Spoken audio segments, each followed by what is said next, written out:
Welcome, everybody. It's your girl Delores and the good brother J News here again for the Hit the Ropes podcast, live every Sunday, 9 p.m. Eastern Standard Time. J News, do you got anything to tell the good people out here in the vast many platforms we're on? Yeah, we are on many platforms. But good morning, good afternoon, and good evening, ladies and gentlemen. It's your brother Jay News back at it again here on the Hit the Ropes podcast with the lovely Dolores going over the week that was in professional wrestling. Uh, it was eventful, but then also non-eventful. We'll go over it as we break it down as we usually do. But yeah, For those wrestling fans who want to know, I know there's a boat show and another significant show that's happening with New Japan. We won't be covering that because the last two times I've covered it, I wasted all my time, and I won't be doing it again. I'm gonna do like what's her name say? I'm reclaiming my time again here on the Hit the Ropes podcast, ladies and gentlemen. It's the Hit the Ropes podcast, and you already know what time it is. Hold on. We got somebody in the building. Hey, VPG, how you doing? Hey, GT Junior grows in Alaska. Yes, he is in Alaska. J News doesn't know. Say hey, J News. Francis, right? That's how you pronounce her name. that is Francis. how you pronounce her Hi, name. Francis. See, I like to get people's name right. I don't. I normally let J News say it, but I think I'm gonna do it today. I'm gonna put my big girl pants on.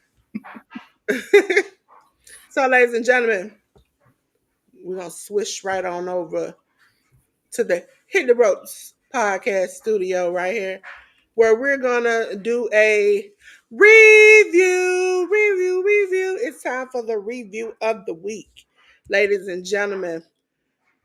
As we all know, I started off by toting the heavy load of WWE, ladies and gentlemen. WWE. We're gonna start off with Raw, ladies and gentlemen. As we all know, Raw is on Netflix now. I will be doing a watch along tomorrow. We had a watch along last Monday. We play bingo, we play games, we have fun. If you're here secretly, I'm going to be having a giveaway, but you can hear that from me, okay? Tomorrow. So, might want to be here. For WWE Monday Night Raw 1651 on the 13th, we had Penta Azero Mero defeat Chad Gable. Sheamus defeated Ludwig Kaiser for the WWE Women's Intercontinental Title Tournament Final Match. Lyra Valkyria defeated Dakota Kai to win the championship. Sami Zayn defeated The Miz in a street fight. Damian Priest defeated Finn Balor. J News, did you watch any of this, and what do you think of it? I caught the majority of this show just because Thank you. you know the one of my favorite luchadors in the last 15 years decided that uh, he was gonna go and take his services to another company. It was the worst kept secret in all of professional wrestling. And he debuted on Monday night and he killed it out there with Chad Gable. Peace and much love to Chad Gable for being able to work any style and in a good to great fashion. It was a great debut for Penta. I'm proud of him, and hopefully he doesn't fall into a negative vortex over there in the WWE. Sheamus and Luke Kaiser was cool because they always kick each other's asses. But I didn't necessarily see the Sheamus win coming because it has felt to me that they're trying to push Ludwig Kaiser. So I'm Yeah. not necessarily understanding why the Sheamus win, but Because I'm he's sure. trying to be a broke, busted Braun, and it's not working. With that run around, every time he does it, hey, buy you sugar, it's it doesn't really work for me. I don't. Every time he tries it, I'm like, it's not the same as when Braun does it. So you might want to stop it. But if you were here for the watch along, I was beyond excited to see Penta. Listen, I've been watching Penta since Lucha Underground. Seen him everywhere but loose.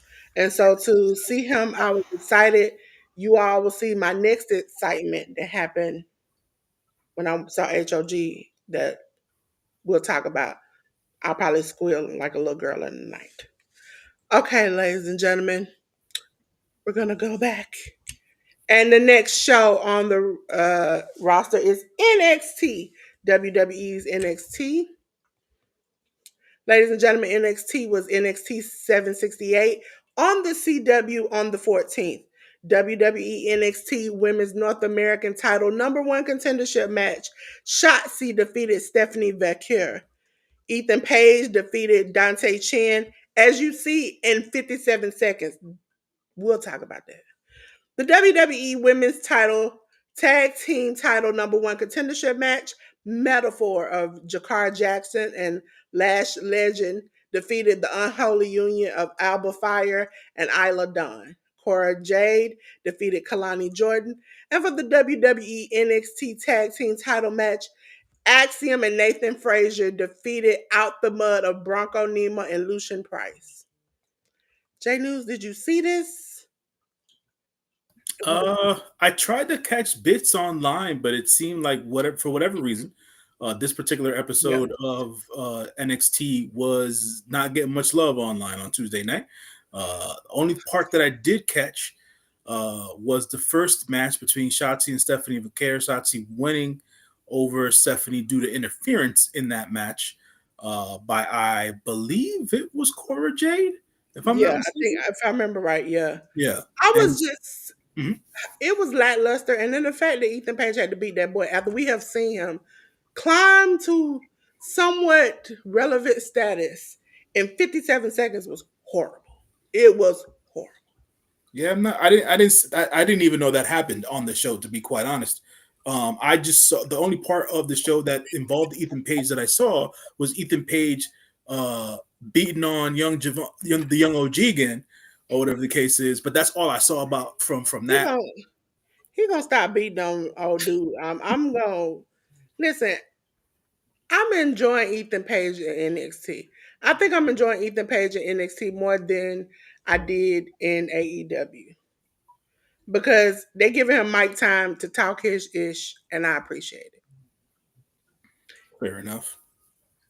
But to V Peach's point, a lot of people stopped watching, but it's gotten a lot interesting that old man Vince he ain't in charge, and so things are getting a little bit more excitement. But you can catch um, WWE Raw on Mondays on Netflix, Tuesdays on CW, Fridays on USA. But we're about to talk about USA. Hey, Tori's brain, how you doing? So let's go and disappear.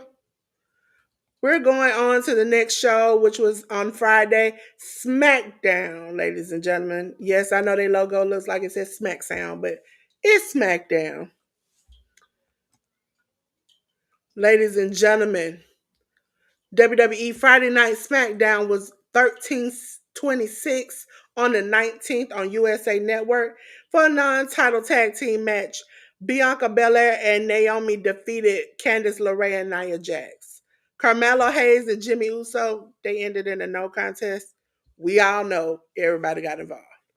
The Motor City Machine Guns, Alex Shelley and Chris Sabin defeated Los Garza, which is Angel and Umberto, accompanied by Electra Lopez. Piper Niven, accompanied by Chelsea Green, defeated B-Fab. Kevin Owens defeated Rey Mysterio.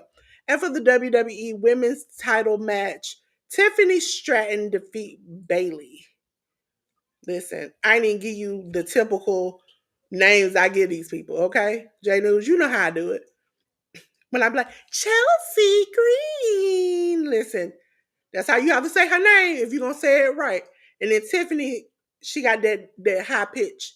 It's Tippy time. Listen, every time she do that, I'm like, I used to think she was gonna lose, but now looks like she's a winner. I have a Tiffany epiphany. Every time she said it, I'm like, she about to lose, ain't she? But J News, did you see any of this? Yeah, for the most part. Um, I'm not sure if they're doing enough on TV to keep the Jade Cargill being gone storyline relevant on TV. I bring that up because of the because of Bianca Belair and Naomi and stuff like that because they did a quick backstage segment where they stated that or I think it was Bianca asked Naomi, "Hey, have you heard from Jade?" And they both said no. But then Jade posted on social media and she said, "Really?" Question mark, question mark. But they haven't really kept it relevant since she's been gone off of TV. So I wonder how that's gonna all boil over. Melo getting TV time. That's what's important to me at this point. He's got to get acclimated to the WWE universe and what his first feud with Andrade, all those damn matches that they had, they Booker T'd him in that sense, but it acclimated him to the WWE universe a bit, and now he's in there with Big Jim, uh, but he got his ass beat too Yeah, real bad. by the Real bloodline, bad. so or the new bloodline, and whatever's left of them. Right? It was just Tamatanga I and felt bad for him because he was like, yeah, yeah, yeah. And he got clotheslined Jacob took his upside ass down. out. And I was like, for all that lip popping you were doing, you should have been leaving. Good shout to WWE, whoever was running or producing the show that night, to let Jacob talk on the mic. He is a very believable and scary Triple man. H. I don't want to give Triple H all the credit. I Listen, don't think you know why you say give Triple H all the credit? Because he knew people like you wouldn't give him no credit. And he put the behind the scenes of like instructing them what to do and how to do it. Like even when they entrance, he right put the the in ring behind the part. scenes. Yeah, I saw that. Yeah, Yeah, yeah, yeah. He's like, you gonna give him my credit today. That's what you gonna do. You gonna give him my credit today. but they did let him. It didn't sound scripted, so I appreciated that about. Um, He curses a lot. So he he does, made but you yeah. know, he understands the environment and he understands the moment. So, Yeah. props to Jacob on cutting his first mainline promo on TV. I think he did a good job. The Motor City Machine Guns have turned around the SmackDown tag division, in my estimation, since they've been there. So good luck for them defeating Los Garzas. They're probably on their way back to getting another tag team title shot. Everybody looked good in this match. I think that what Piper Niven and Chelsea Green are doing is hilarious right now and very entertaining. Much props to those two ladies. Piper Niven as the Secret Service agent for Chelsea Green is hilarious to me. BFAB is getting much better in the ring. So props to her on all the hard work she's been doing in the lab. Um, Kevin Owens tried to put out Rey Mysterio. I don't know what's going on with Kevin Owens. He's just crazy. And I'll say this, and I feel like folks don't necessarily understand, or at least visually see the style. Tiffany Stratton is a tremendous in-ring performer. She has all the tools, as people like to say, but she was trained in such a way in which she doesn't display a lot of the same, I would say, mannerisms and habits that a lot of the other female talents have. Yeah. So I commend her for that. And I thought that this match that she had against Bailey was tremendous, especially as it being the main event for SmackDown. And both ladies showed out and they killed it. And Tiffany Stratton retained her championship as she's on her merry way to being one of the new faces of the women's division in the WWE. Yeah. I kind of think I would normally times I say I like NXT over SmackDown, but this week I kind of like SmackDown a little bit more than I liked NXT. So, ladies and gentlemen, we're going back into the darkness. And we're going to move on to AEW, which is All Elite Wrestling, ladies and gentlemen. And we're going to start off with All Elite's Dynamite Show. Ladies and gentlemen, this is Dynamite 276 Maximum Carnage. It was night one, 1/15/25 was the date. It's on TBS and HBO Max. So every Wednesday you can watch it on HBO Max or TBS if you have cable. Kenny Omega, listen, if you don't know, I love Kenny Omega with all my heart. So by God, Kenny Omega defeated Brian Cage with Lance Archer in his corner. The Hurt Syndicate of Bobby Lashley, MVP, Shelton Benjamin defeated Mark Briscoe and Private Party with Quinn, consisting of Quinn and Zay. Hook with Shibata in his corner defeated Christian Cage, who had Kip Sabian, Mother Wayne, and Nick Wayne in his corner. He beat them by DQ, ladies and gentlemen. And AEW Women's World Title number one contendership Casino Gauntlet match. Tony Storm defeated Harley Cameron, Jamie Hayter, Julia Hart, Chris Statlander, Megan Bain, Willow Nightingale. For the AEW World Title match, John Moxley defeated Powerhouse Hobbs by a referee decision. Jay News, did you see this, and what did you think about it? I did see the show. I'll say this: there's a lot of positives to take away from Dynamite, even though I think it has more to do with how, and I'm talking for me personally here. I think it has more to do with how things uh, play out on Max in comparison to live TV. I've had this very like sedated feeling about AEW wrestling for the last couple of weeks since they started streaming. So I've decided after this week that I'll just watch AEW on TV instead of streaming because for whatever reason I just feel like the way that streaming does the ads and shit, it really kills like the momentum or the vibe of the show for me. So in comparison to when I used to watch it on live TV, that didn't necessarily happen all the time. So um so for the matches, Kenny Omega versus Brian Cage was great. I thought that Kenny Omega showed, his. I mean, he's the cleaner, man. He's one of the best in the business. 22-minute match against Brian Cage. Brian Cage being able to hold up his end of the bargain and compete with Kenny Omega in the ring, which has been a dream match of his for years. So props to those two guys. I'll say this. I don't know if you agree with me or not, Dolores, but from my visual standpoint, not saying that these guys are getting old because they're not, but the Hurt Syndicate matches in general for the last couple of weeks have felt very janky. I Um, feel like they proven a WWE right, and I hate it because this is yeah, one place I wish they would like. I wanted them to win, but as far as for some people, because we're a type of show where I know some of you all are not wrestling fans, some of you all are. You should watch it. I want to give you a little backstory. Kenny Omega just come back from what? How many months? 13 months. 13 months. Yeah, 13 months of being out because he had partial of his intestines removed. He was getting over, he has vertigo while wrestling, back issues. What else he had? Didn't he have like a shoulder or something injury? He had a lot of things going on. yeah. He had a lot of different things. He had a Yeah. sports hernia injury. He had lower back injury. He had a knee injury. He had the diverticulitis thing going on. Like you said, he was dealing with the vertigo and all that stuff. He was dealing with a lot of different things. Yeah. And so he was wrestling during this time while having this problem.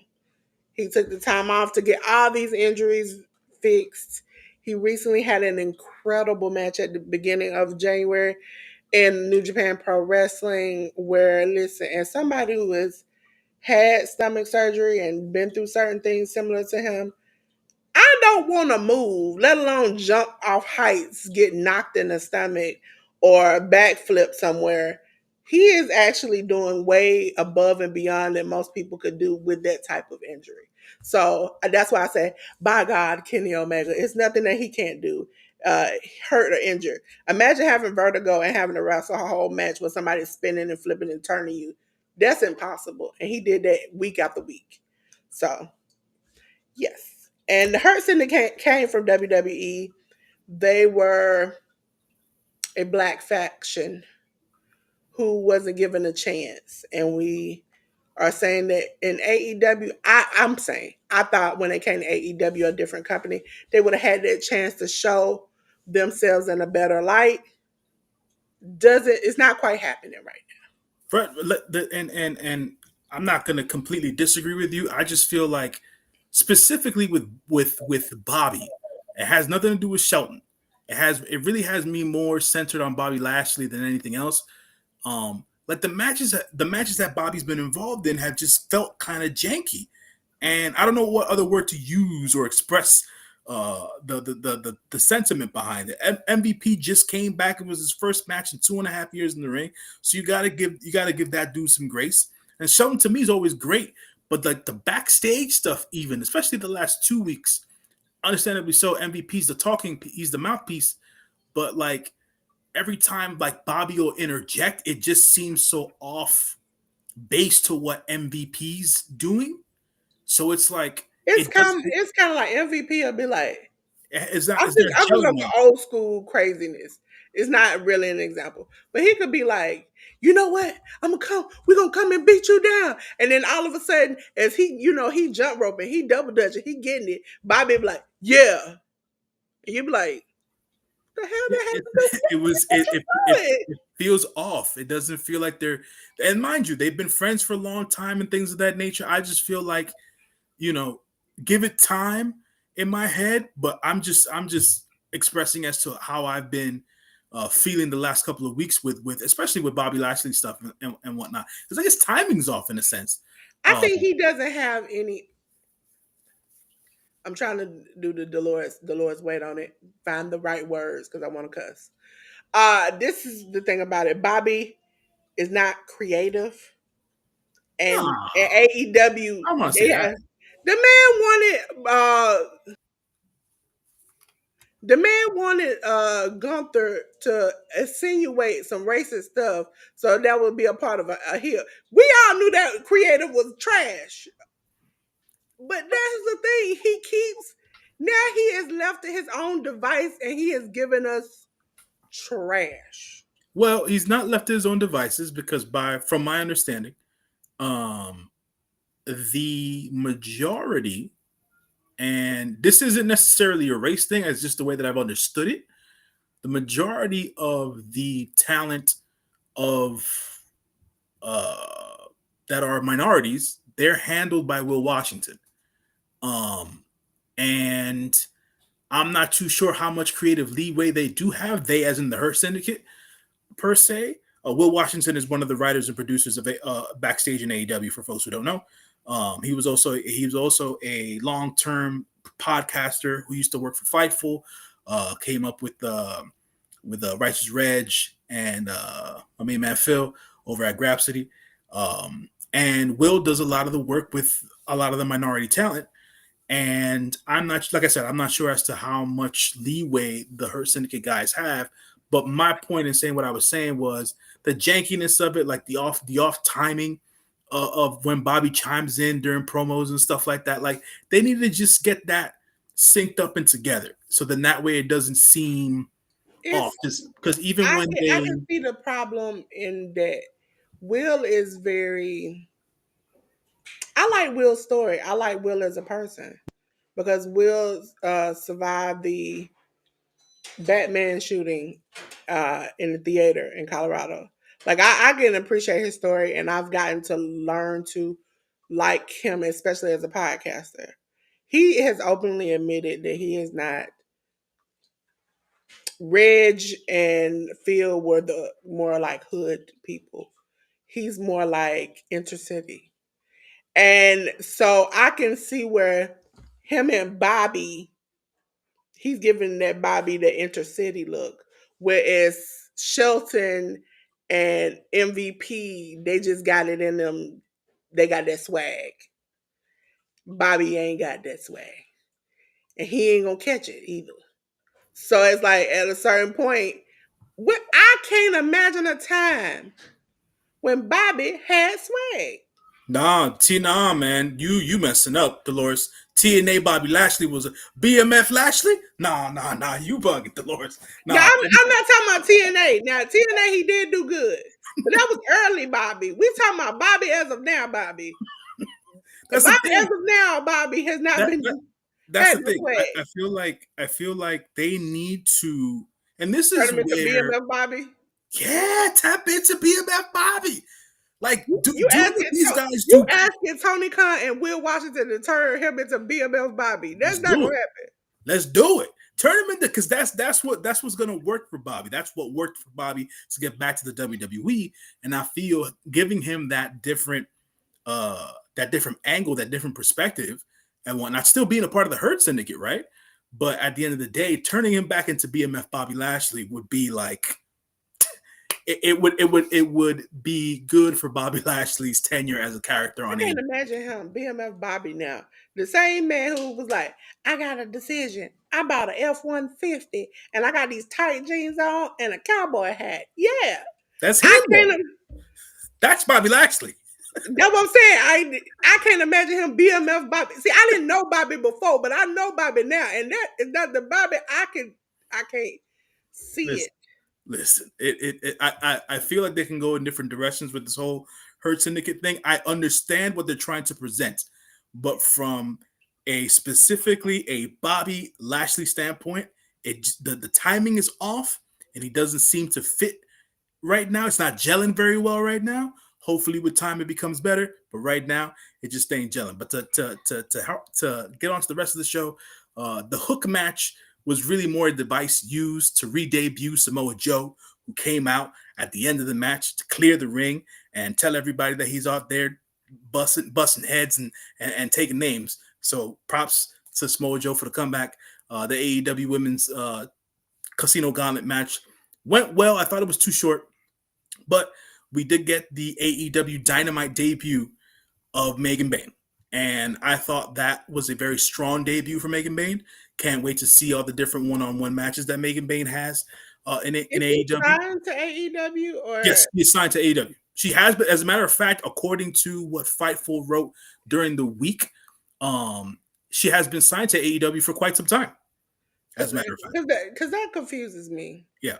She has So, been see again. We're going down the pathway, Jay. No, hmm, this is down the pathway that we went through last time.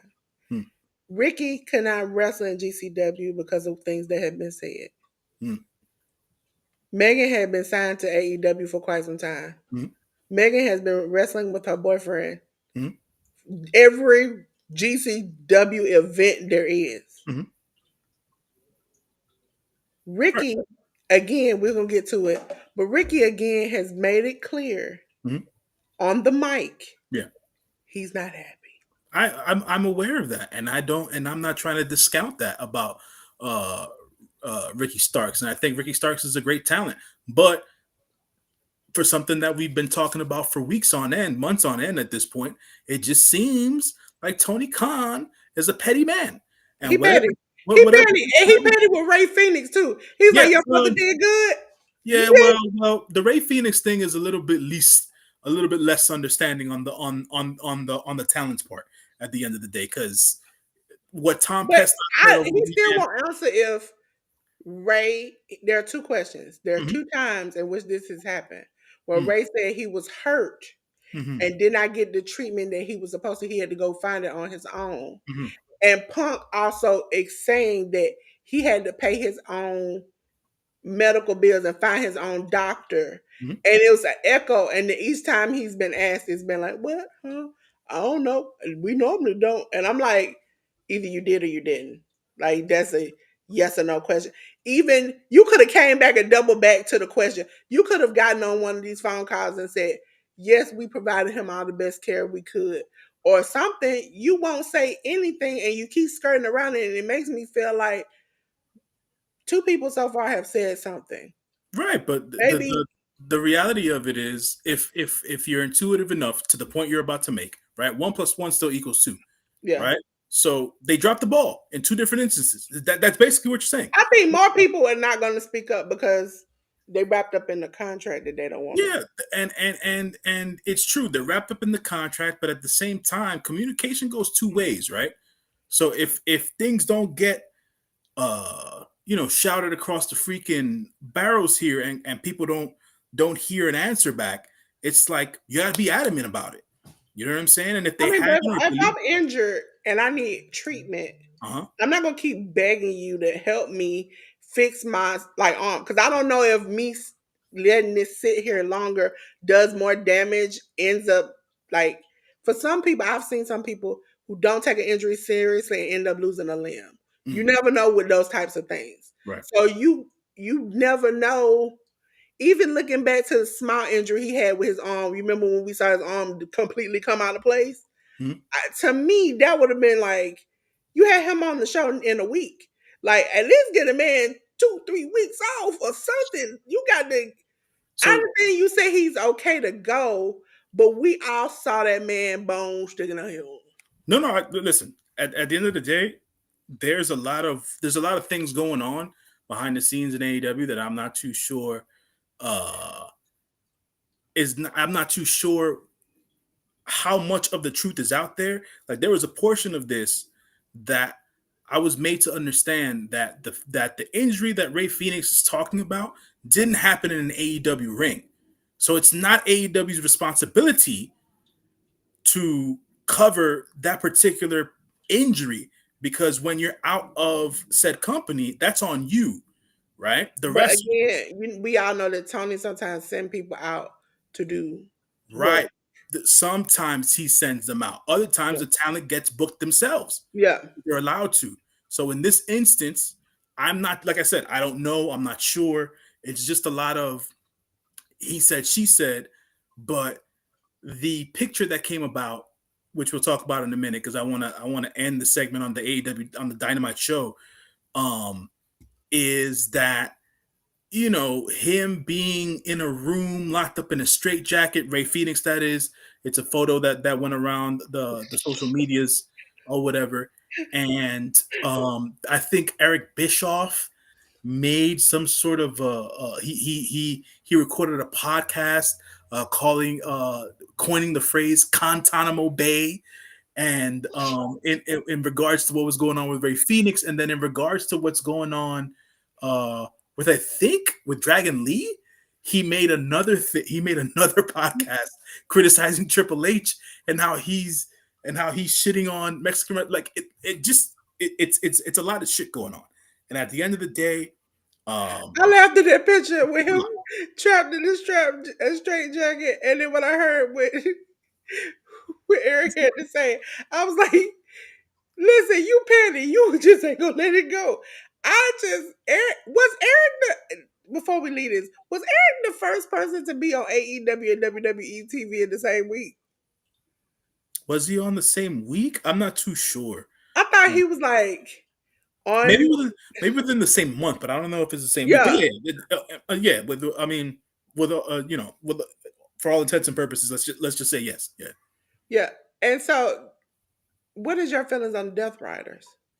What is my feeling on Death Riders? I think that um they don't. It seems the feeling of it is that they don't have a clear path to what it is that they want to do. They just Yeah. don't. There's no clear pathway. The storytelling element of what was supposed to be used with the Death Riders is it's not finite enough. It's too broad. And now we have all these different parties getting involved per se, which is fine for the broader scope of the story, but at the same time, for the finite scope of the story, there's not really much going on from a character development standpoint with John Moxley or Claudio Castagnoli. I think Wheeler's doing a decent job with what he's been given. Marina Shafir is a freaking badass at the end of the day, and for all intents and purposes, I would have thought by now that they would have added other members to to the Death Riders, but they haven't at the end of Is the day. it supposed to be like eventually down the line, somebody's going to be wrestling John Moxley, Darby, and Brian Danielson comes in to save the day, and then he has this match against. I'm not sure. I thought that the storyline was developed just to help some of the younger guys not get over, but put them in a bigger spotlight, right? So this was supposed to be like I at least from the understanding that I had, via everything that was being said online was that this particular storyline was developed in order to get Darby Allin into the main event scene and eventually get him as the AEW champion. Now Darby's gone due to his quest to climb Mount Everest, and Will Hobbs steps in, which is great because Will Hobbs deserves that opportunity. And I think that Hobbs has looked great in the last 2 weeks, especially with what it is that they've been doing. But with the setup of everything that they've been doing, but this is the finite story within the grand scope of things, or whatever. People already see like, okay, so he went up against Mox already. He lost that match. He was in the 6 man. They injured his knee.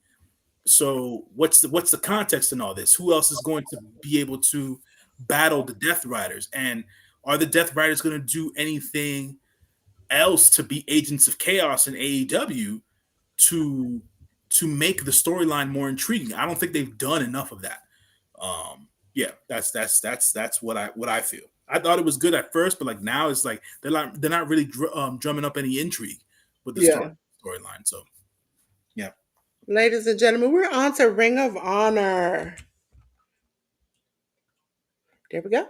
Ring of Honor 99 on 116. You can find that on ROHWrestling.com. Katsuri Shibata, commander and outrunners of Truth Magnum and Turboy Floyd, defeated Kobe Carter, Rosario Guerrero, and the Stew Crew of Dylan Stewart and Zach Stewart.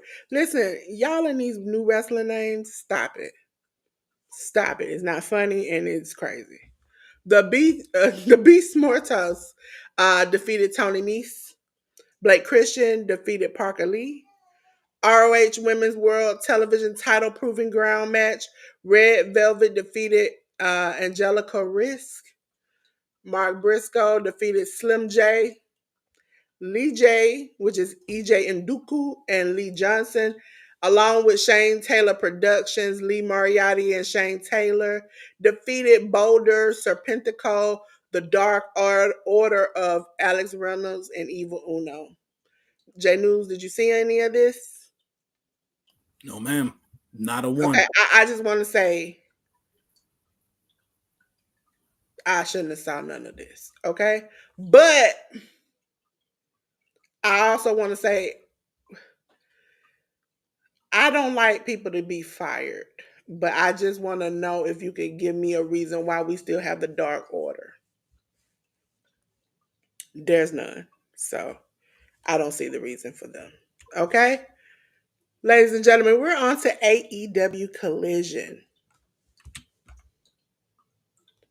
Ladies and gentlemen, as you see, AEW Collision was AEW Collision 77 Maximum Carnage Day 2.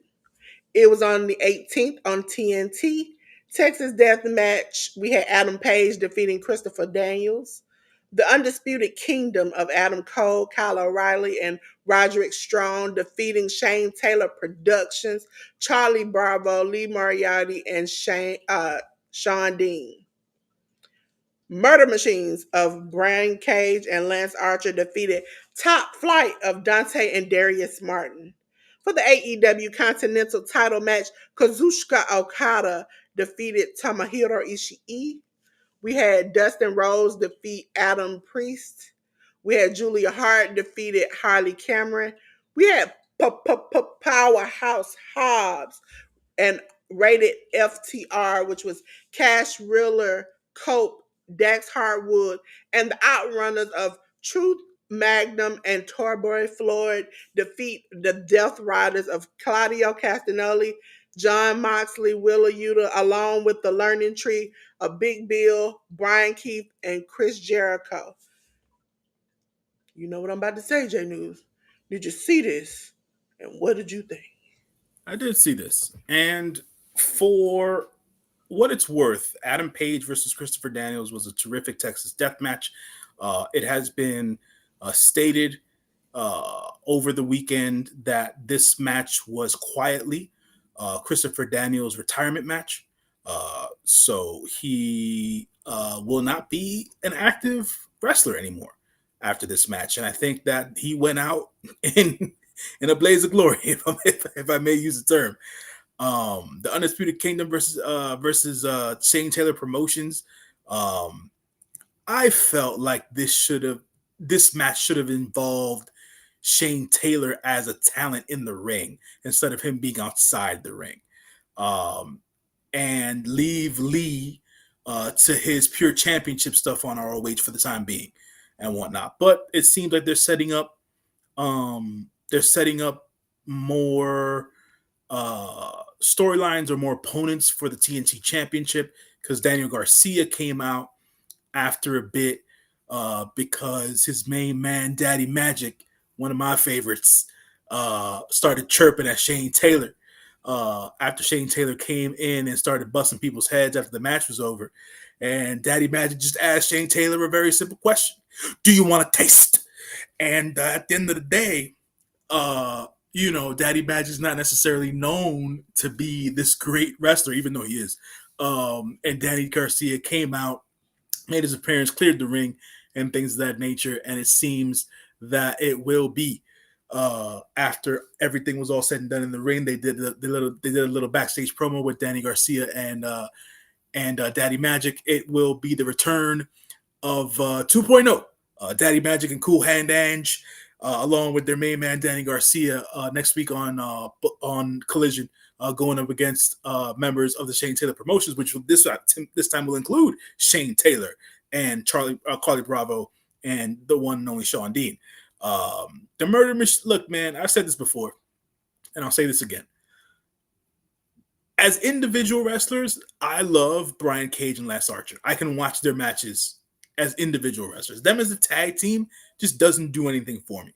And the dissension of Top Flight as a young, hungry tag team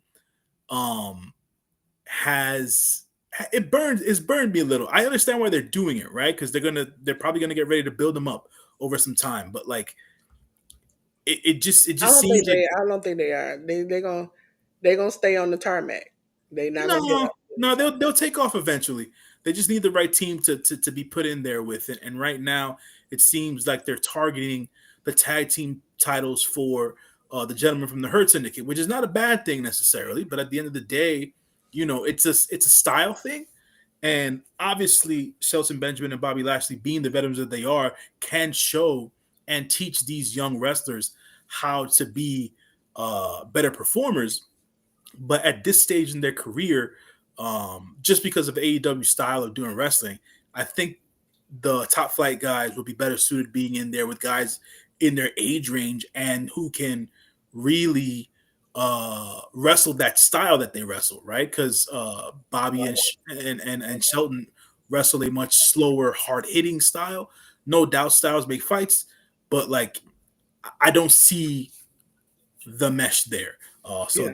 I'll leave it there. The Continental title match was a good match, even though Okada got away with a low blow there against Big Tom.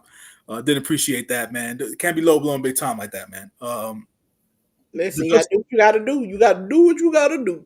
Dustin Rhodes being in a basic squash match was a little bit weird. Um, but whatever. I guess they're doing something with Dustin and putting him on AEW TV for a reason. You know what they're gonna do? No, I don't. They're gonna turn him against his tag partner. Oh no, I don't see that happening. I don't see that happening. But we'll see. We'll see how But that. that's the way. If Dustin is the a-hole, that's the way to kind of get um, his partner to be somewhat sympathetic. Nah, man. That kid burned his bridge. He needs to completely repackage himself. Ain't got nothing to do with Dustin Rhodes He's trying to. trying. He's trying. He's even jumped out the toughest part of a building, and it still has not helped him. Yeah, having Dustin Rhodes turn on him is not going to do him any favors at the end of the day. So I'll say that. The Julia Hart match versus Harley Cameron was one of Julia's better matches in recent weeks. So props to Harley Cameron for continuing to put in the work at getting better. And Julia Hart seems to be shaking off the ring rust after coming back from injury. And this hodgepodge 12-man match, I really didn't give two shits about. They had a cute moment there where a young child chopped the bad apple at Yeah. ringside and whatnot to get the fans involved with the show. So I can appreciate them for doing that and whatnot. Outside of that, this was more of a vehicle match used to keep Powerhouse Hobbs strong because Powerhouse Hobbs was beat up in the back earlier in the night.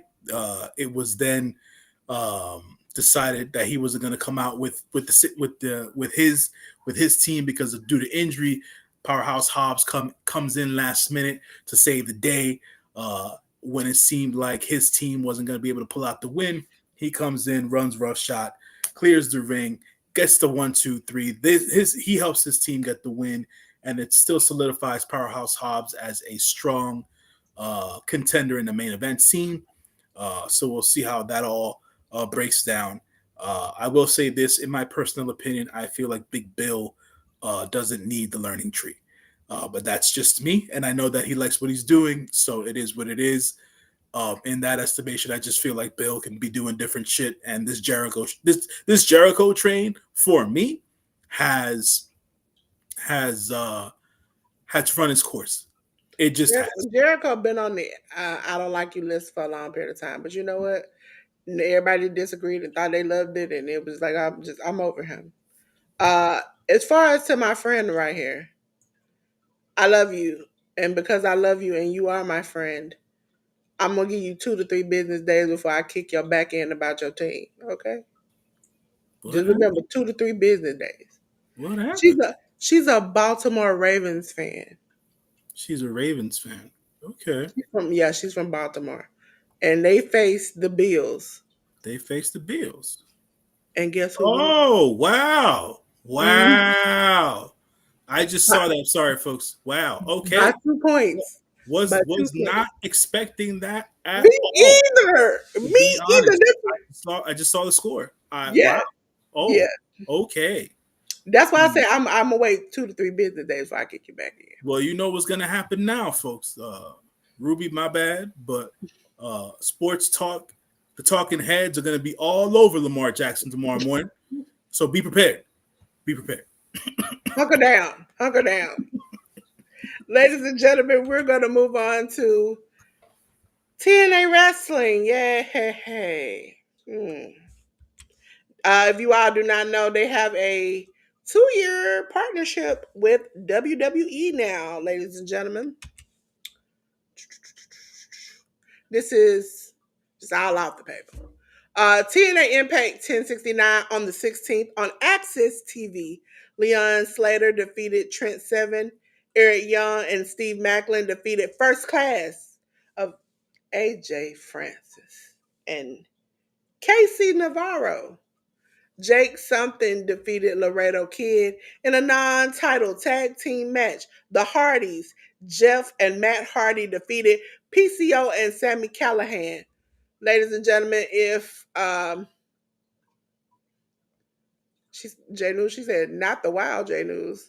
Yeah, I'm sorry, man. I'm gonna be gentle, you know. It surprised me. I didn't know, because I don't like once my teams are out of it, I don't watch games. So it's I like still watch. I watched earlier game, but you know we I are don't. online, so I don't. It just doesn't matter to me anymore. I was like, once what was it? Once San Francisco lost their like seventh game of the season, I was like, look, man, I got no horse in this race at the end of the day. I tried to pay attention to the Giants, that didn't go down well. The Jets are bad. So I'm like, I'm out. I'm out. my Packers made it all the way. If 10 is listening, she haven't joined. Okay, let's get back in the studio because I got to tell how embarrassing this was. Okay, J News, before the Eagles, which is 10's team, faced my Green Bay Packers, I put out a short with Kendrick Lamar's TV off, and I had a hurt eagle sitting next to a piece of cheese. Okay, that's all I did. Okay, and my caption was, "Hey, let's turn the Eagles TV off." Okay, which we already know what that really means. Like, turn your TV off. Okay, so 10 team beats us, okay? I immediately text T and said congratulations, okay? I did get online and put the eagle, who is now healthy, standing on top of a block of cheese. And it had the old school song, Help, somebody, I need somebody, help. And listen, I was heartbroken. But J News, what broke my heart even worse was I got into 10 Live the same week, and she said, before I apologized, she was gonna do a skit on me because I did the hurt in the TV out. I said, me, that hurt me. J News. I had already got beat down. Imagine if somebody did a skit on me after I already. She was ready to kick my back completely in after I already was heartbroken.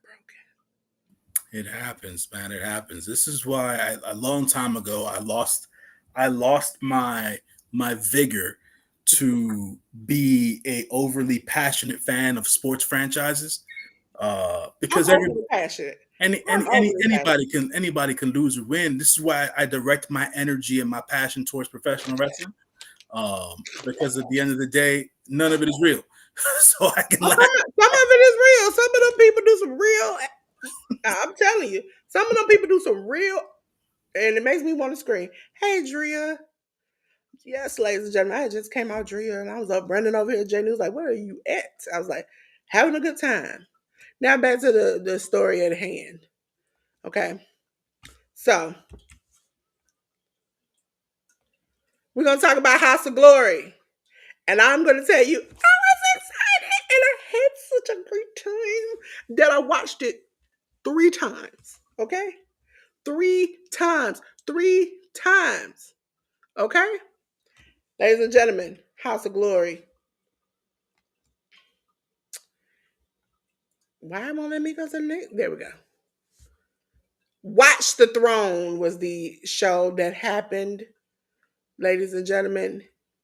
As you see, you can go back and watch it. It was on the 17th on Triller TV. It was HOG Watch the Throne. Fumi, not gonna mess that man last name up. It's Defe- Fumi Nkuta. in Kunta. See? Learning learning new words with J News. Defeated Joe Alonzo. That was a funny Joe. Joe was in his own hometown and still got booed. That's always fun. They call him all kinds of curse words I can't even say. Idris Jackson defeated Coda Hernandez. HOG Tag Team Title 3-way match. The Cold Blooded Killers of Jay Armani and Raheem Royal defeated Los Desperados of Ares and Gringo Loco. And the main event of Jay Lyon and Midas Black. Blair Onyx defeated Laney Luck. For the HOG Cruiserweight title 7-way match, Darren Richardson defeated August Matthews, Ben Rutten, Davey Bang, Jay Bougie, Oni King, Roachy Roach. And I just want to know why this man of such melanin color called himself Roachy Roach. Don't ask me, ask him. Charles Mason defeated the Amazing Red by a referee's decision. Mustafa Ali in a good match defeated Matt Cardona. And the match of the night, the one I'm most excited to tell you about, is the HOG heavyweight title match.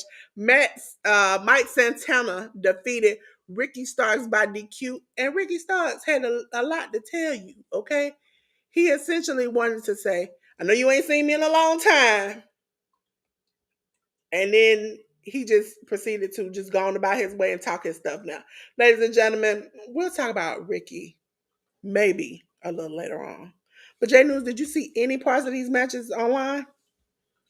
Only thing that I saw about or heard about in regards to this show was the main event, Mike Santana versus Ricky Starks, and how well it went. Also, the Mustafa Ali versus Matt Cardona match, and how well that went as well. Um, Look, at the end of the day, I give a lot of props to Mike Santana for betting on himself and doing what other wrestlers have been doing for decades, and that's making their bones on the indies and making themselves the main guy on the indies, and then hopefully parlaying that into bigger and better things. That's my hope for Mike, and I know Mike's been working. He's back on TNA, and hopefully, whatever is Genesis tonight. Yes, we'll Okay, be talking about that in the preview. And also GCW is having a pay-per-view right now. So when I get out here, ladies and gentlemen, uh shout out to uh just that quick. Slim Jim Longfoot. I got a video game I gotta play at about 12 a.m. But I have to watch wrestling. Two shows yeah. back So, to back. so I Because mentioned they Mike got to do. Santana because Mike's on TNA Genesis tonight, and he's got a big opportunity there with his match. So hopefully he's able to do his due diligence there and continue to brighten his star in the professional wrestling business. But I know you want to talk about Ricky Starks a little bit later on, maybe. That's all. That's all I know about the HOG show. Ricky Starks, I liked his after promo, and I like the fact that Mike gave him his props. They are very close friends, and Mike essentially normally at the end of shows cut the promo, and this time he started to cut the promo and then gave the mic to Ricky and rolled out the ring. And so I don't know where this is going to go. We'll preview a match that Ricky has coming up. Also in February, Ricky is scheduled to go to Defy and face Kenta for the championship. Um, I would like to see him win something. Whether or not it would be allowed by AEW, that's another thing. But to see him wrestle and wrestle at a good talent, good pace, it's like this is what we've been waiting for. This is what he's been fighting for. There's no reason why he should not be on AEW television. That man put on a great match. Not great, but I would say a good match for coming back from injury. He has the uh, opportunity to show who he was, and he made sure he made the opportunity count. I wish either you would use him or get rid of him, one or the other. In this holding pattern you got him in, you have done multiple. It's not just Ray Phoenix or Ricky Starks. I can count on multiple times that we have heard from superstars, I'm ready. I'm just waiting. And that is something that even with the WWE, I hate. Either you're going to use them or let them go. Don't keep holding them in this pattern and not letting them get the shine that they can because they can go somewhere else and get it. Well, and this isn't me trying to interrupt. I had seen something online, and this was a thought process that I had originally. And it's something that has always been said to me, especially in the sector of work that I do. When you sign a contract, you're better off the doing yourself the due diligence and favor to honor that contract, work that contract, and get out of that contract. Now, if you know the fine and get out of it in the sense of completing the contract. Now, if there's fine print in your contract that states that you can get out due to such and such thing, then do your best to exercise those clauses to get out of that contract uh, because you have the right to. Now, in this case, folks will say a lot of what you just said, Dolores. You know, it would be to the best interest of the talent if the owner of the company lets these people out of their contracts so they can go elsewhere, be happy, and work at the end of the day, right? But it also behooves the talent to uphold their end of the bargain, right? Don't pout. Don't sit there. Don't bitch and moan. Don't get on freaking talk shows and talk shit about the company you're working for. Because at the end of the That's day, the thing about it. He had been quiet for how long? No, because that wasn't the case. And He I'm was not talking quiet. about. He was quiet for a good I'm, while and I'm before not he talking about started Ricky. speaking. I'm not talking about Ricky specifically, right? Because at the end of the day, we said this earlier, and I agree with it that Tony Khan, the owner of AEW, is petty. He petty. He real petty. But I will say this though: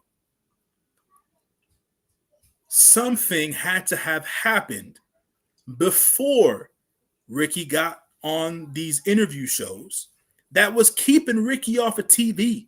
You know what? I You don't know know. what? I have no idea what it was.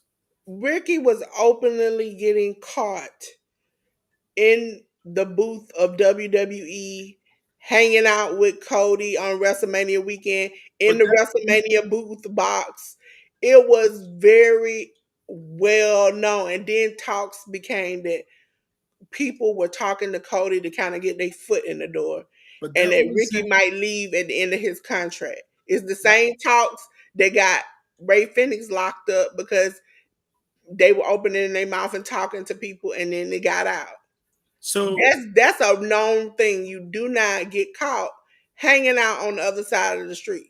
that's not necessarily true. I want to say because there are plenty of talents who work for AEW who have friends over in the WWE and have been seen backstage during WWE events, and nothing's ever happened to them But necessarily. again, but they're on a higher level. Mercedes Monet, are we ever? Do you think she got pulled? She's in Yeah, movies. I'm They're not. not gonna do her that way. So Malachi Black, people have snuck pictures of him back there, but Mhm. there's never been any outright photos of him backstage. No Zelina photos. We used to Right. have Britt Baker, and even she said she was peed off that they showed her on camera that she was never supposed to be on camera. So Yeah. that's an open thing. And you got Ricky at dinner. Hey, I'm hanging out with all these WWE. I'm in the thing.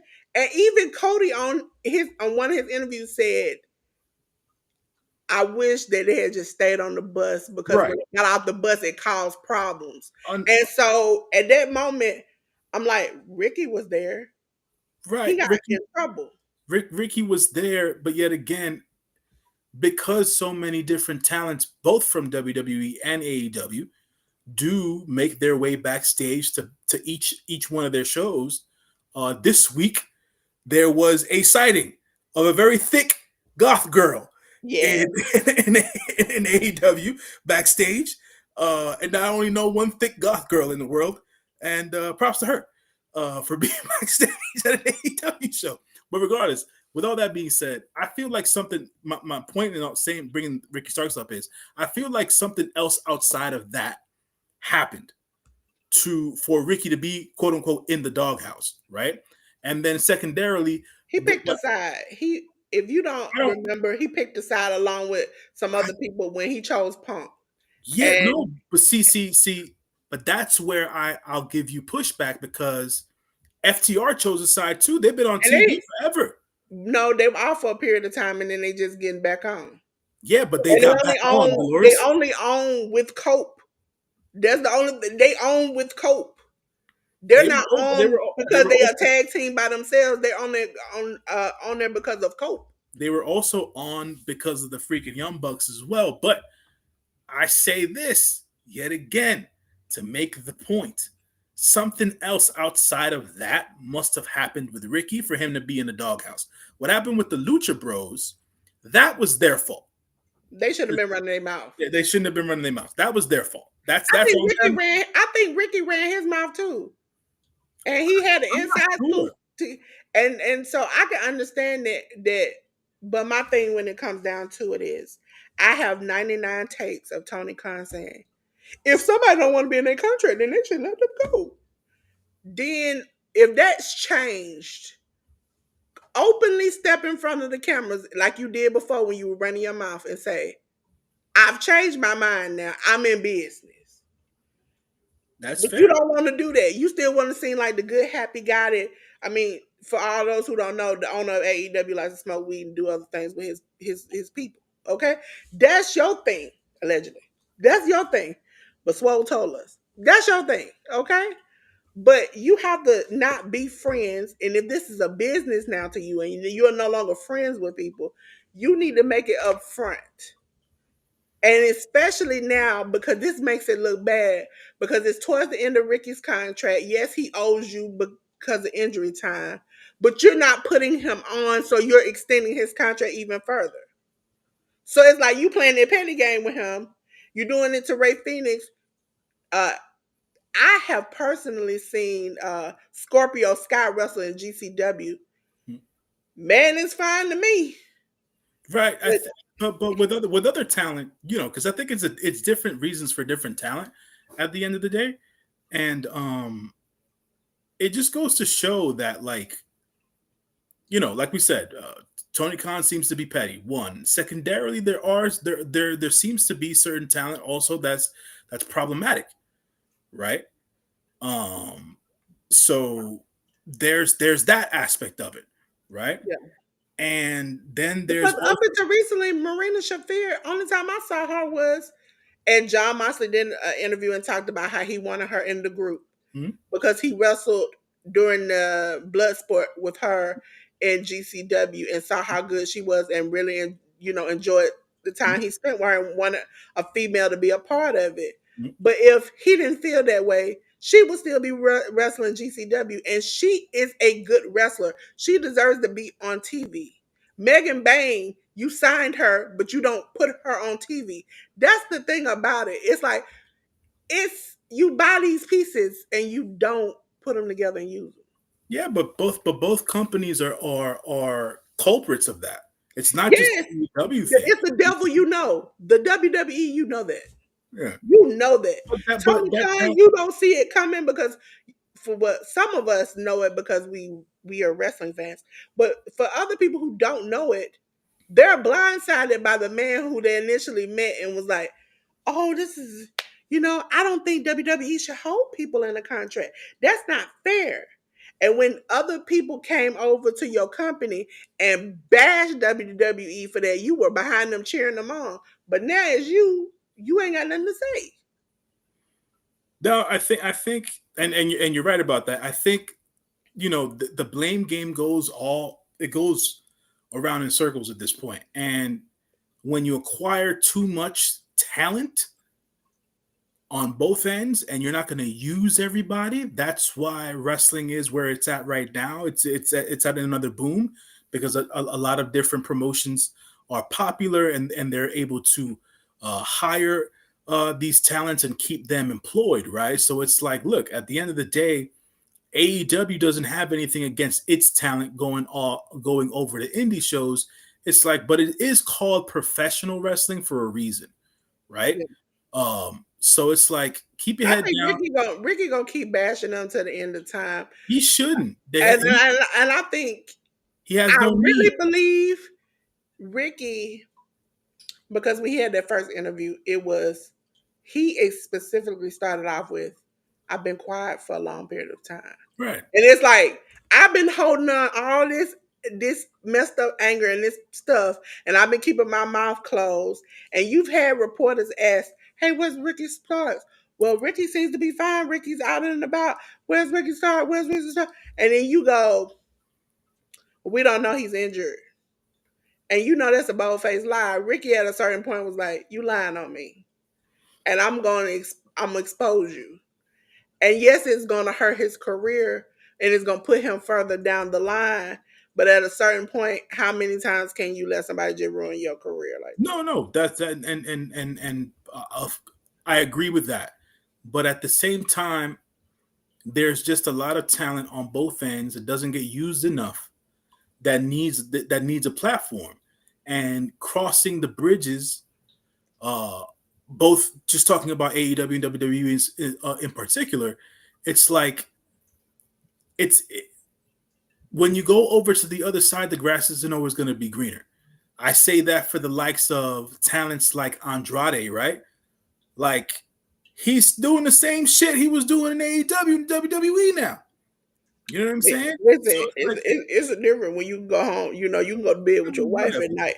Yeah. You can go to bed with your wife at night. That's a different type of And he different was type. only working a day a week. It's not like he was out here working 6 days a week. It's not like he I think wasn't I he think wasn't he able to just spend time with his wife. I think he just well, his wife was working. She was working. Right. Remember, the Yeah. He tables was. turned when around the time he was coming and she got injured. Right. Tables had flipped and turned. But So I think that eventually they're gonna get when she comes because she's coming back soon. no, right. I mean But soon. I the, just don't want her to whoop nobody on the way in.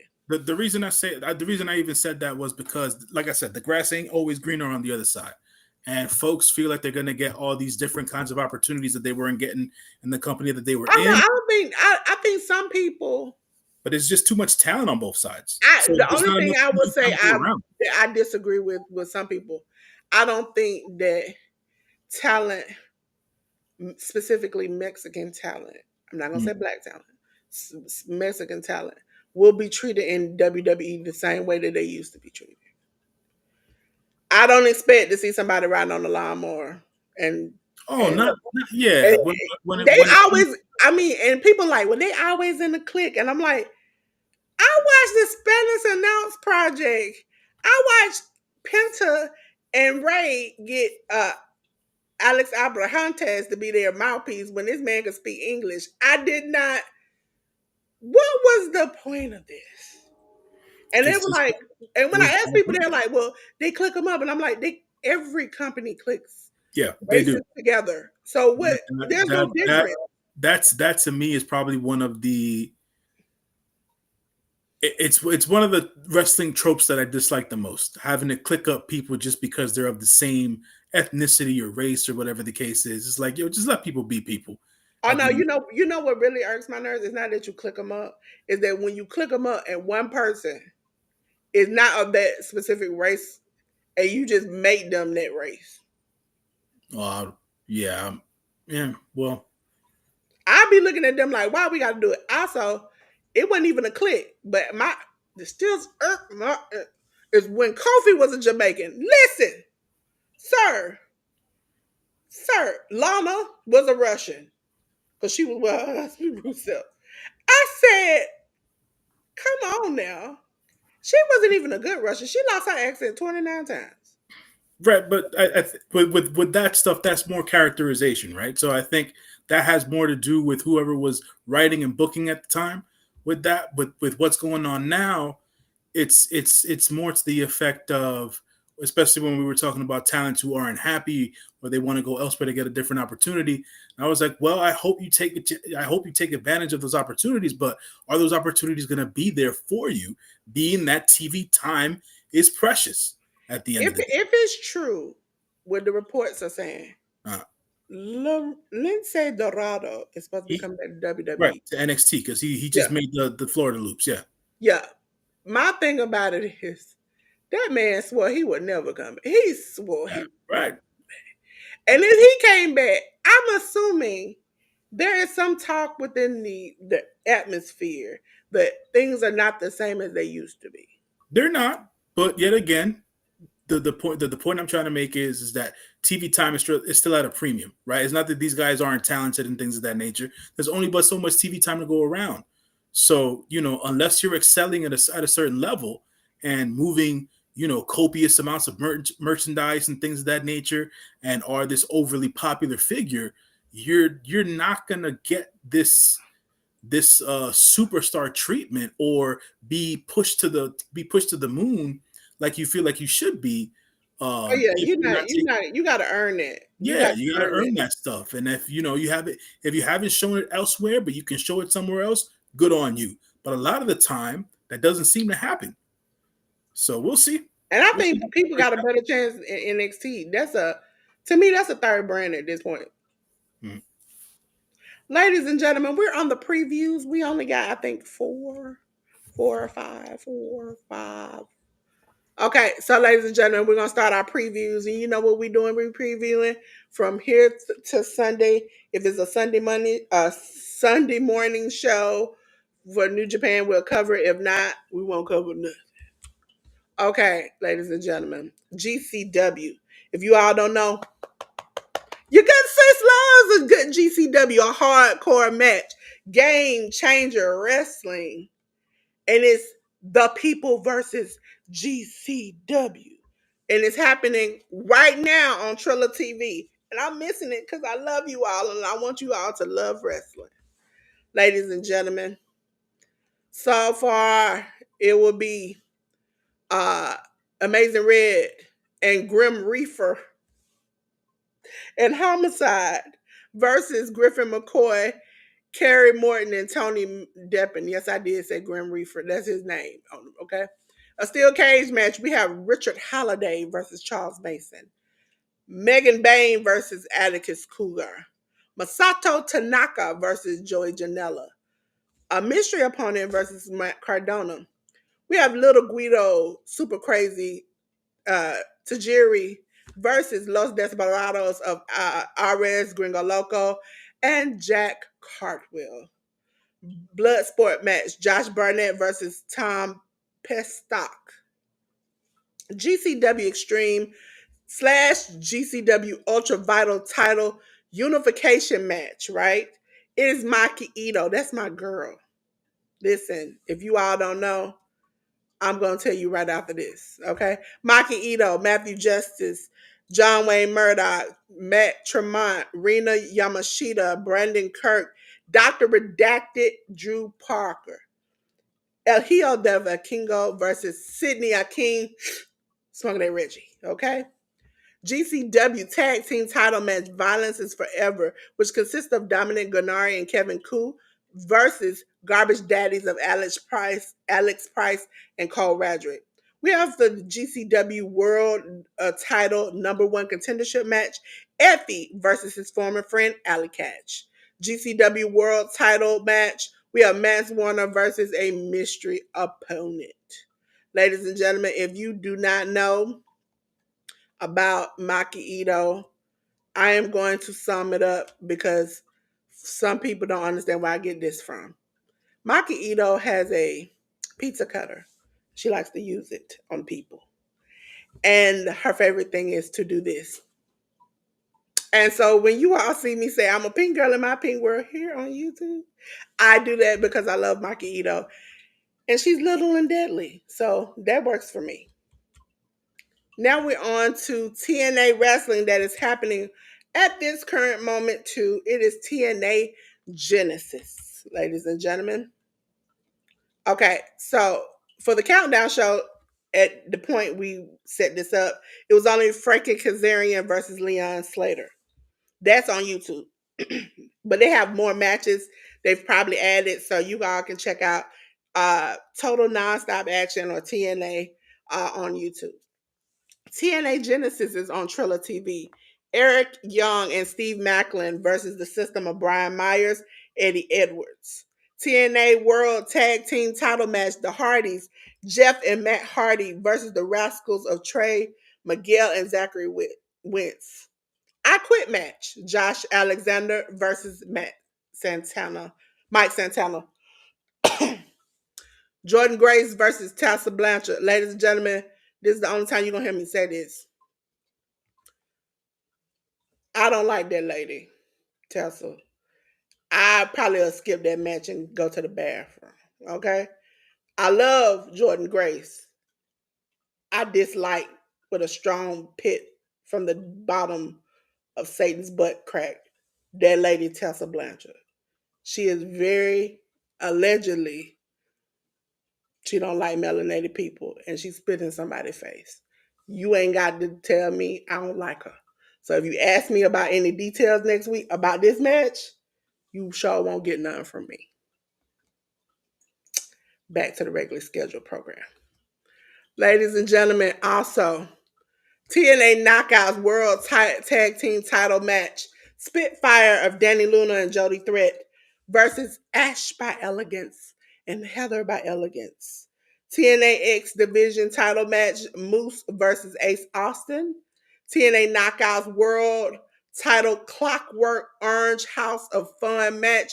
Masha Slamovich versus Rosemary. And for the TNA World Title Match, Nick Nemeth versus I Believe in Joe Hendry. Yes, ladies and gentlemen, he'll be facing Joe Hendry.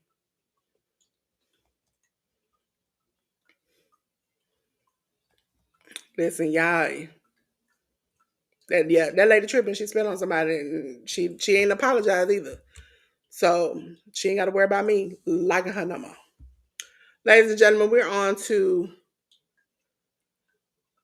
J News part. It is New Japan Pro Wrestling, and we're on to Road to the New Beginning. Okay,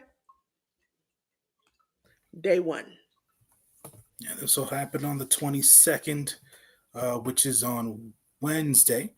So we'll have Hiroshi Tanahashi versus Sho Makato.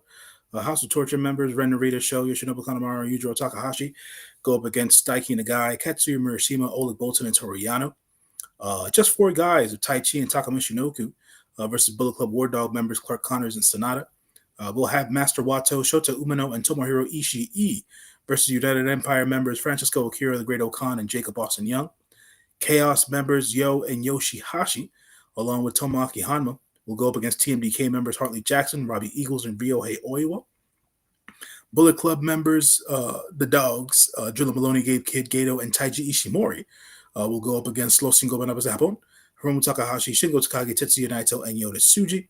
And then we'll have El Desperado and Hiroki Goto go up against TMDK members Kosei Fujita and Zack Sabre Jr. All these matches are usually used to preview the main card matches that'll happen at New Beginning in Osaka at the end of the month. We then have the matches on the 23rd. It'll be Hiroshi Tanahashi versus Katsuya Murashima. Master Wato, Oleg Bolton, Sho Makato, and Toru Yano go up against House of Torture members Ren Narita, Sho, Yoshinobu Kanemaru, and Yujiro Takahashi. We then have Ryusuke Taguchi, Shota Umino, and Tomohiro Ishii go up against United Empire members Francisco Akira, the Great Okan, and Jacob Austin Young. El Desperado and Tomoaki Hanma will go up against TMDK members Hartley Jackson and Kosei Fujita. We'll then have Bullet Club War Dog members Clark Connors, Drilla Maloney, Gabe Kid Gato, and Teiji Ishimori go up against Los Cinco Banabas Japón, Bushi, Hiromu Takahashi, Shingo Takagi, Tetsuya Naito, and Yota Tsuji. And then we will have Chaos members Hiroki Goto and Yo go up against TMDK members Kosei Fujita and Zack Sabre Jr. And then Yoshihashi will go one-on-one in a special singles match against TMDK member Ryohei Oiwa. Ladies and gentlemen, we're back to my favorite place, GCW Game Changer Wrestling. Ladies and gentlemen, BZW, which is the Banger Zone Wrestling, it's called.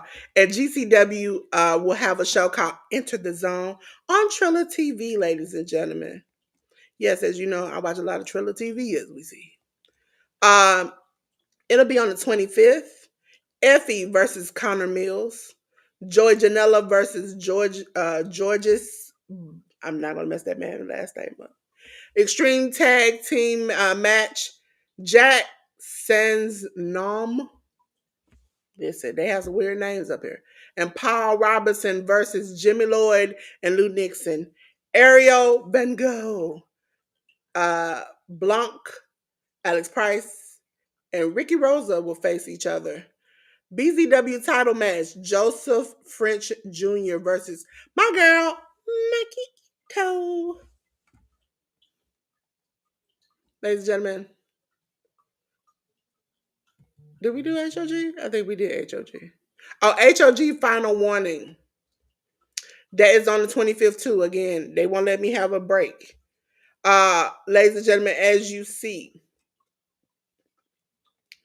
I will get to see Ricky Starks versus Charles Mason. HOG Crown Jewel title match, Zilla Fatu versus Rhino. HOG heavyweight title match, Mike Santana versus Kenta. I'll be kicking his butt. And that's the end, ladies and gentlemen. I am going to, while I'm here, give you my spotlight of the week.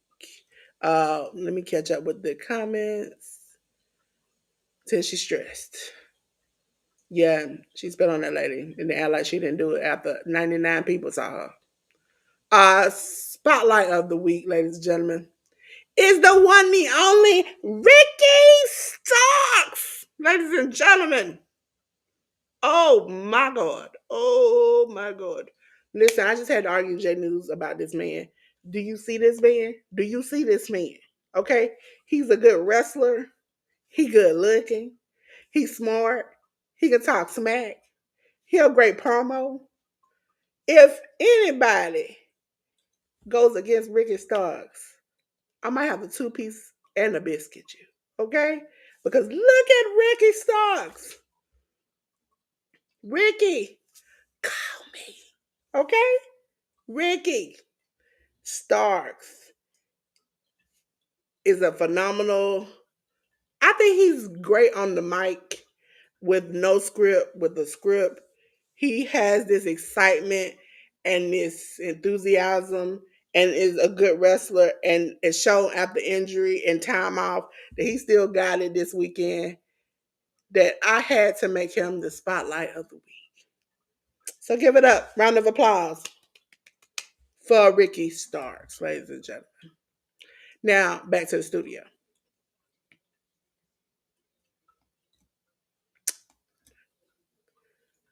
Listen, 10, you see him.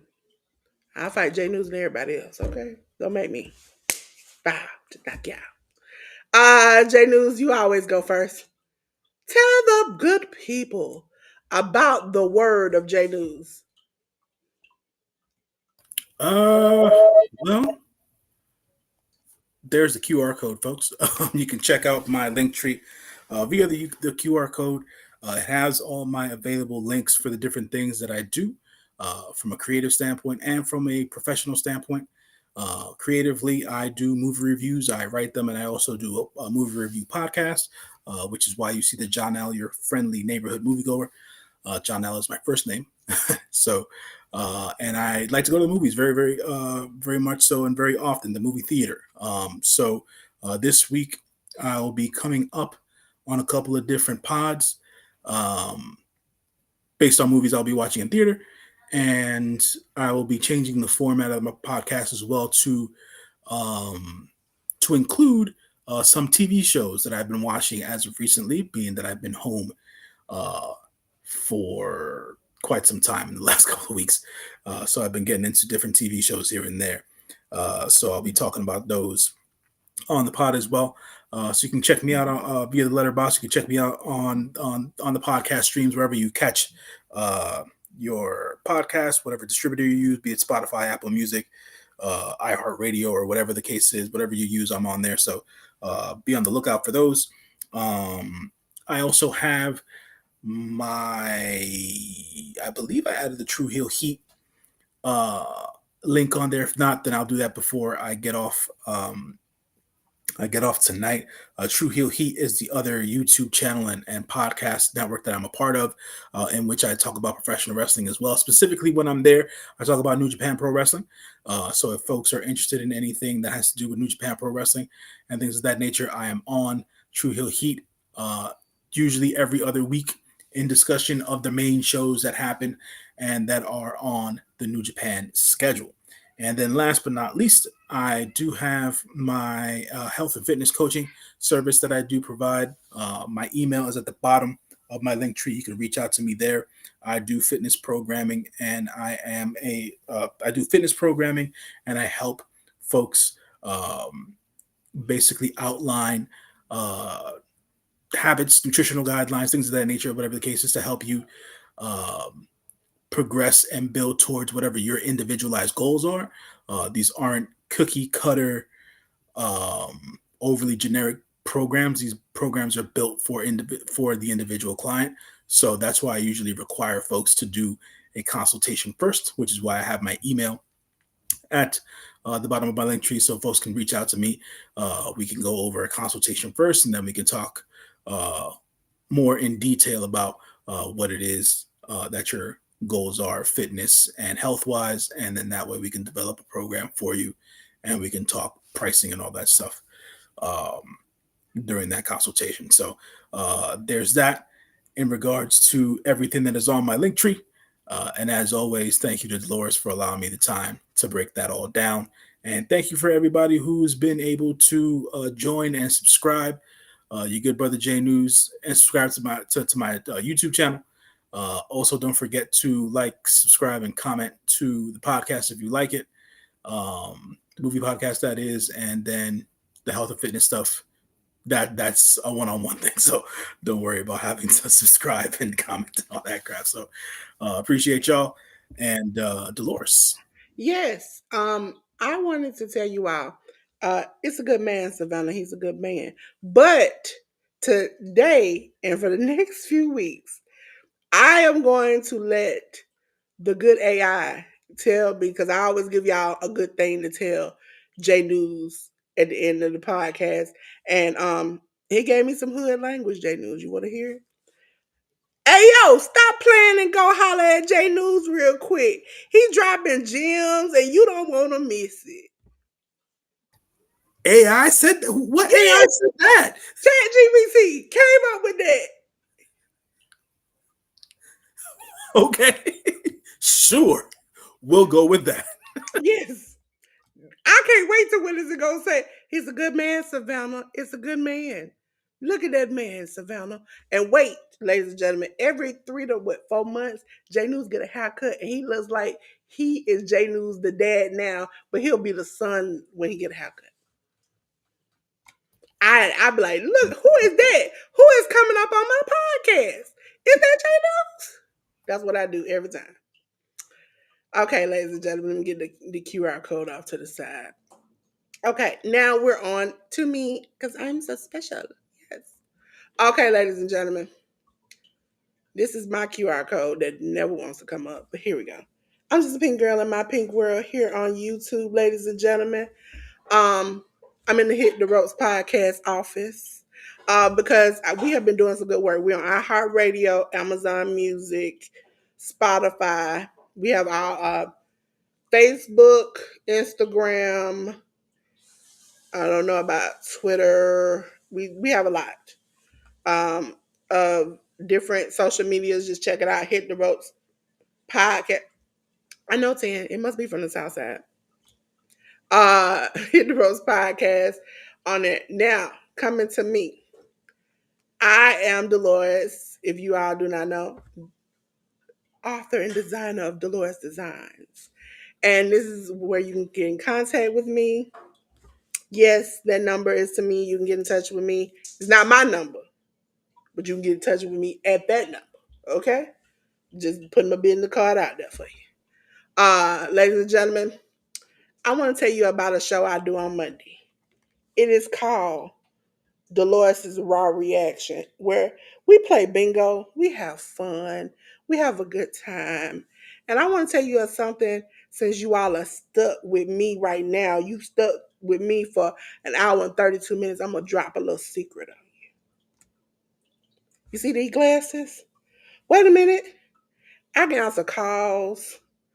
I can talk to my my Alexa. I can do all these things with these glasses, right? They're very cute, very demure, very proper. Okay. But you know these glasses right here, not these particular ones, but the ones that I have in a box over there, they're gonna go to somebody tomorrow. Okay? Because we're gonna have a giveaway. That will be the ultimate ending of the giveaway, will be the Bluetooth glasses. So make sure you are here playing the games, having a good time. We got some other little knick-knack things and one money gift. But these, you don't want these because I've been using these left, right, and center since I got them. I bought me a pair and I bought you a pair, whoever's going to win this. And I'm going to ship it straight to you, okay? At the beginning of the month, though, but I'm going to ship it straight to you. So make sure you're here for Dolores' Raw Reaction, okay? So, let me get my QR code out. Let me get my QR code out. Bring it back to J News and I. Got some comments.